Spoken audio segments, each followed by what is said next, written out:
Boa tarde a todos. Neste sétimo episódio do Close-Up, as histórias de cinema serão contadas por dois protagonistas, Michelangelo Antonioni e Pier Paolo Pasolini. Duas testemunhas de um presente consumado na Itália do pós-guerra.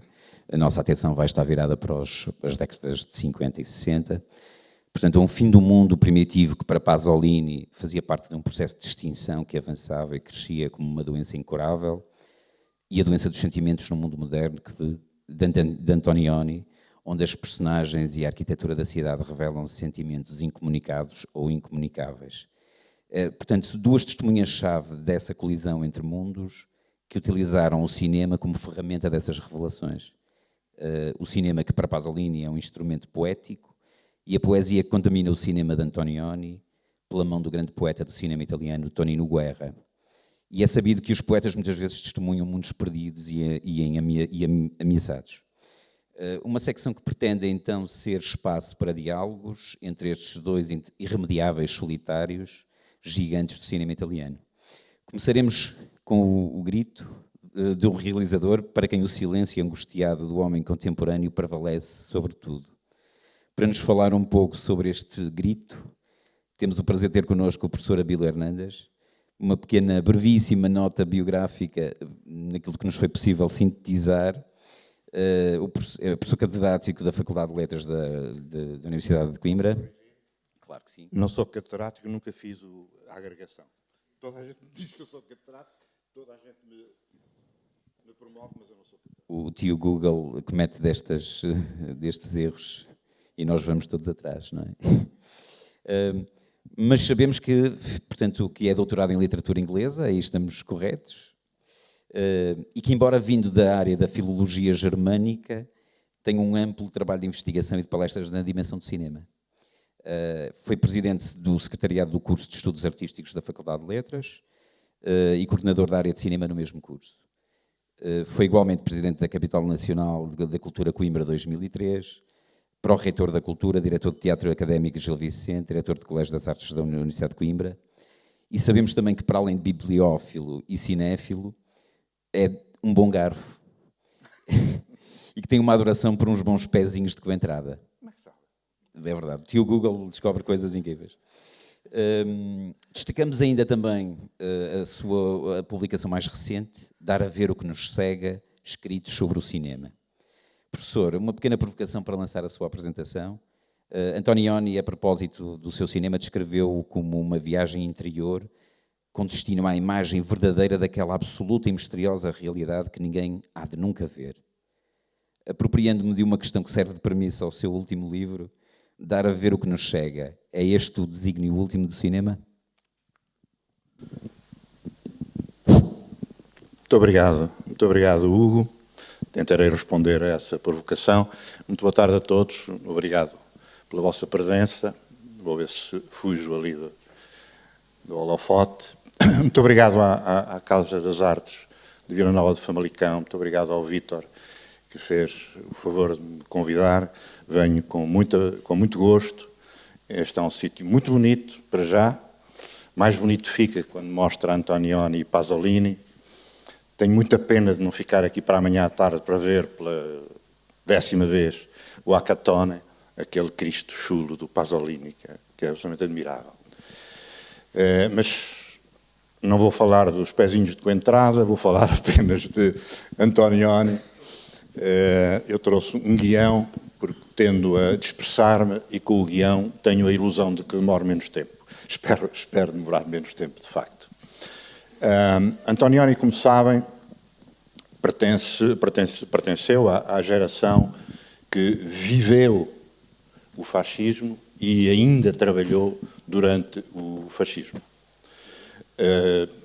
Depois da sua atividade crítica, o seu primeiro trabalho na área do cinema foi de escrita do argumento de um filme chamado Um Piloto Regressa. É um filme ainda com marcas do regime, realizado por Rossellini e escrito por Rossellini, por Antonioni e por Vittorio Mussolini, o filho do Duce, que teve uma relação complexa digamos, interessante, de qualquer forma, com os cineastas italianos daquela altura.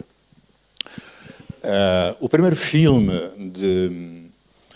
de Antonioni é uma curta-metragem, um documentário, um olhar sobre, chama-se Gente do Pó, o maior rio da Itália, que atravessa a Itália horizontalmente no norte, e é um olhar documental com alguns laivos de ficção, de qualquer forma, sobre o cotidiano dos pescadores pobres do Vale do Pó. O filme de hoje surge 15 anos. O Gente do Pó é de 43, embora só tenha sido exibido em 47, depois da guerra. O filme de hoje surge depois, 15 anos depois, 14 anos depois, 14 anos depois, e é a quinta longa-metragem de ficção de Antonioni. Sobre Antonioni e sobre o Grito, há dois pontos de vista que têm sido largamente defendidos ao longo dos anos e que eu gostava de referir e vou referir e dizer alguma coisa sobre eles. O primeiro é o ponto de vista que diz, e diz bem, que Antonioni é um dos precursores do neorrealismo. A Gente do Pó é de 43, o mesmo ano em que o Luchino Visconti faz a Ossessione, a Obsessão, curiosamente adaptada de um romance norte-americano muito conhecido, James Cain, o Carteiro Toca Sempre Duas Vezes. É, portanto, um dos iniciadores do neorrealismo. E esse ponto de vista que diz bem que ele é um precursor do neorrealismo, diz também que a ligação de Antonioni ao neorrealismo permanece até 1960. 1960 é o ano em que ele realiza o filme que verão um dia destes, a Aventura, não é? O primeiro filme da chamada trilogia da incomunicabilidade, que era um termo que ele próprio, o Antonioni, detestava. Há realismo no Grito, que vamos ver ou rever hoje, e há um realismo do neorrealismo no Grito? Em minha opinião, não. Há realismo. Não podemos dizer que o Grito não é um filme realista, mas há um realismo diferente do realismo do neorrealismo, porque a realidade sobre a qual Antonioni se debruça agora neste filme é uma realidade interior, passional, de uma paixão sem esperança, tanto na figura do protagonista, Aldo, o operário, ou pelo menos o operário no início do filme, e das mulheres com que ele se cruza ao longo do filme. Sendo um filme realista, porque é que este filme não se enquadra no neorrealismo, no modelo do neorrealismo? O próprio Antonioni foi relativamente claro nesta matéria e usou uma imagem muito curiosa, quando diz que o próprio neorrealismo pôs de lado a bicicleta. A bicicleta a que ele se refere é, obviamente, a bicicleta do filme do Vittorio De Sica, Os Ladrões de Bicicleta. Pôs de lado, deixou de usar. Querendo dizer com isso que ele próprio pôs de lado a bicicleta. E qual é a diferença? É que no neorrealismo, e em particular, porque há vários neorrealismos, mas prometo não falar sobre isso. No neorrealismo do Vittorio De Sica, o filme centra-se num movimento de busca pela bicicleta que alguém roubou a um operário. Em Antonioni, neste filme, o centro não é a busca, não é o movimento. O centro é o efeito que o tempo e a perda causa no homem que perdeu, neste caso, não a bicicleta, mas a mulher que amava. E, portanto, digamos, o foco é completamente diferente e o filme é completamente diferente da bicicleta do Sica. Portanto, estamos perante um filme realista, mas, em minha opinião, nada neorrealista, e voltarei a isto daqui a um minuto ou dois. O outro ponto de vista que eu gostava de referir é aquele que diz que O Grito é um filme de transição. E porquê? Porque a grande obra, a obra amadurecida de Antonioni, só surgiria, segundo este ponto de vista, a partir de 1960, com o início justamente da trilogia da incomunicabilidade. A minha resposta é que não. O filme não é, o Grito não é um filme de transição. Desde logo porque já no Grito já estão presentes elementos fundamentais que vão depois também ser fundamentais na própria trilogia. O vazio das ruas, da estrada, no caso do Grito. O vazio das vidas perdidas do Grito, como o vazio das vidas perdidas da trilogia. A errância, neste caso do protagonista, Aldo. As margens, a vida das mulheres, a vida desta... Sabemos a importância que o Antonioni dá às mulheres na trilogia. Para quem ainda não viu o filme, verão a importância que Antonioni dá a estas mulheres do filme, não se concentrando apenas na personagem masculina, que é, de qualquer forma, o protagonista. No Grito está já presente o estilo visual do Antonioni, os planos longos, a escassez de corte em função dos planos longos, as cenas que, por vezes, parecem terminar sem conclusão, o peso dos silêncios, a ausência, o peso da ausência. Primeiro, a ausência de uma mulher, que alguém perdeu, Aldo, e a ausência em si mesmo, a ausência como um elemento estrutural da narrativa. E a incapacidade de comunicar já está presente aqui. E a angústia existencial que está também na base dessa incapacidade de comunicar. E o corpo? O corpo em fadiga. O corpo como um fardo que carrega em si, em simultâneo, o fardo do presente e o fardo do passado. O corpo, neste filme, é um corpo fatigado, é um corpo cansado. Isso vê-se na figura do protagonista. E o espaço? O espaço enquanto também elemento central da narração. O espaço, escreveu o Bazin, é a única das categorias narrativas do cinema que não se pode tirar ao cinema. Podemos tirar tudo ao cinema, exceto o espaço. Sem espaço, a imagem fílmica nunca poderá projetar-se perante os nossos olhos. E, portanto, o espaço é, de facto, uma categoria diferente das outras. E o espaço, em qualquer filme, aliás, constrói-se a partir de lugares. Lugares concretos, fisicamente definidos. E das relações sociais, culturais, laborais, passionais, entre as figuras que habitam esse espaço.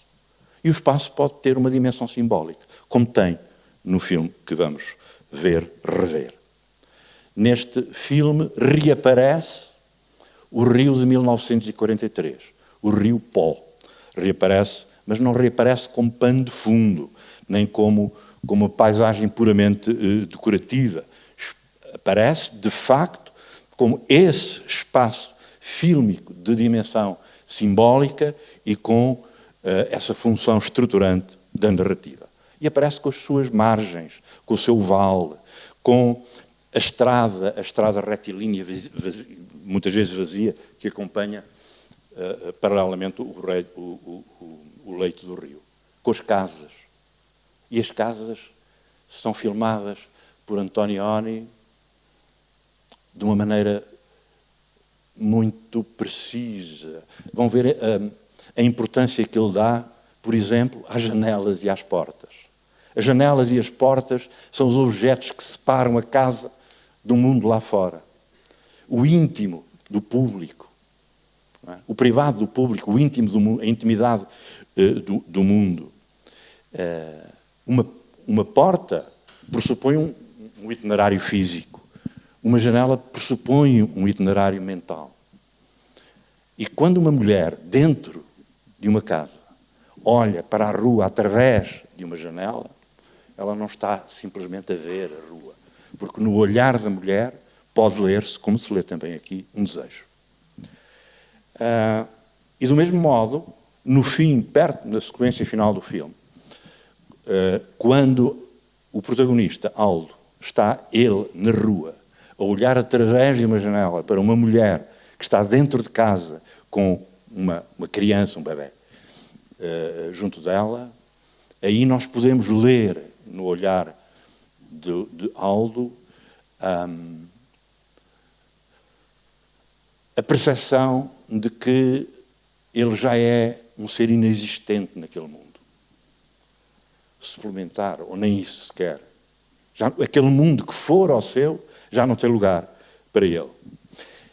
Ao filmar assim as casas, as janelas, as portas, as cozinhas, as salas, quando há salas e há cozinhas, porque a última das casas é terrível, já lá iremos.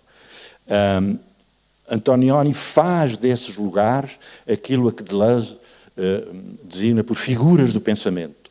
Porquê?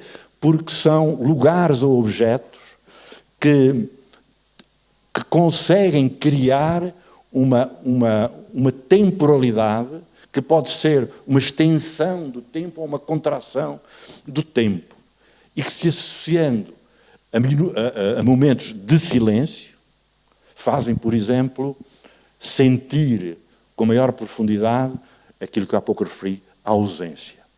E não só a ausência concreta de alguém concreto, a ausência em si.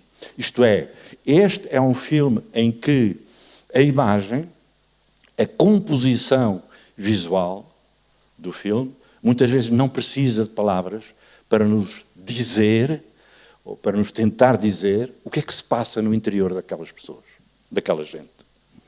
E por isso o filme vai, e é por isso que nós muitas vezes esquecemos um pouco a história e concentramos nas imagens. Porque o filme vai se desenvolvendo, vai avançando, como se não houvesse história para contar. E, no entanto, sem todos aqueles elementos que constituem o espaço fílmico, sem o rio, sem as margens, sem a neblina, sem as casas, sem as janelas, sem as portas, sem a estrada, sem fim, não haveria história para contar.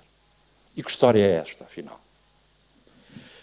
A um primeiro nível, podemos dizer que é a história da errância de um operário. Podemos dizer isso. É assim que o filme começa. Um operário surpreendido pela decisão da mulher com quem vive e que ama e que decide o seu destino, mudando a sua vida amorosa e a sua vida familiar com outra. Não é? Mas, à medida que o filme avança, a história alarga-se, modifica-se. Em primeiro lugar, alarga-se às histórias, ou às histórias das mulheres com quem Aldo se cruza. E há em todos eles, todas elas, e em Aldo, um elemento comum. É que são vidas danificadas. Vidas danificadas é uma expressão que o Adorno utiliza num ensaio anterior ao filme, não é por causa do filme, chamado Minima Memoralia, de 1951. E é uma expressão com a qual Adorno designava a relação entre o homem e o mundo moderno. E a sua relação com a urgência desse mundo, com os obstáculos desse mundo. E é curioso que Adorno apresenta os sintomas das vidas danificadas. E nós podemos verificar, espero que verifiquem, que esses sintomas são os sintomas que nós encontramos neste filme, feito 6 anos depois do Adorno ter publicado o ensaio. Quais são esses sintomas? A errância, a incomunicabilidade, a nostalgia, a solidão das vidas que se vão deteriorando até atingirem um ponto que pode definir-se por a impossibilidade de ser. talvez o ponto mais definitivo. E isto num momento histórico que coincide com o período de modernização, em concreto da sociedade italiana, da sociedade do pós-guerra, com a modernização económica, social e cultural, no momento em que as fronteiras entre o mundo lá fora e o mundo lá dentro, entre o mundo do trabalho e o mundo pessoal, o mundo privado, se tornam cada vez mais frágeis. O grito, já vou bastante mais de metade, peço desculpa, o grito que dá o nome, que dá o título ao filme, não é o do protagonista, não é o do operário, é o grito de uma mulher.